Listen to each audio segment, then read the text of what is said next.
Hello beautiful people, ఎలా ఉన్నారు అందరూ? నైట్ డిన్నర్లోకి అయితే నేను మార్నింగ్ చేసిన పప్పు ఉంది, అలాగే ఇప్పుడు చేసిన అన్నం ఉంది. ఇంకా ఫ్రై లేకపోతే దిగదు కదా, అందుకోసం నేను ఇక్కడైతే వీటితో ఫ్రై అయితే చేస్తున్నాను. ముందుగా ప్యాన్ పెట్టి ఆయిల్ వేసి జీలకర్ర, ఆవాలు, ఆనియన్, పచ్చిమిర్చి, గార్లిక్ వేసేసి కొంచెం పసుపు, కొంచెం ఉప్పు వేసేసి అలా ఫ్రై చేసిన తర్వాత ఇలా క్లీన్ చేసి పెట్టుకున్న గింజలు కూడా ఇందులో వేసి మూత పెట్టేసి మగ్గనిచ్చిన తర్వాత మష్రూమ్ అయితే యాడ్ చేసుకోవాలి. యాడ్ చేసిన తర్వాత వీటిని కూడా అలా ఫ్రై చేసి మూత పెట్టేస్తే వాటిలో ఉన్న వాటర్ అంతా ఎవాపరేట్ అయిపోయిన తర్వాత మనము దాని మీద కొంచెం ధనియా పొడి, కారం పొడి, అలాగే గరం మసాలా వేసేసి ఎలా ఫ్రై చేసి సన్నగా కట్ చేసి పెట్టిన కొత్తిమీర కూడా ఇందులో యాడ్ చేసి వేడి వేడి అన్నంలో పప్పు వేసుకొని ఈ ఫ్రై వేసుకొని తింటే టేస్ట్ అయితే బాగానే ఉంది, మరి అంత వరస్ట్గా లేదనమాట.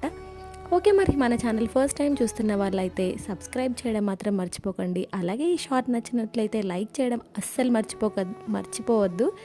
ఇంతకీ గింజలు ఏంటో తెలుసా? తెలుసుంటే కామెంట్ చేయండి.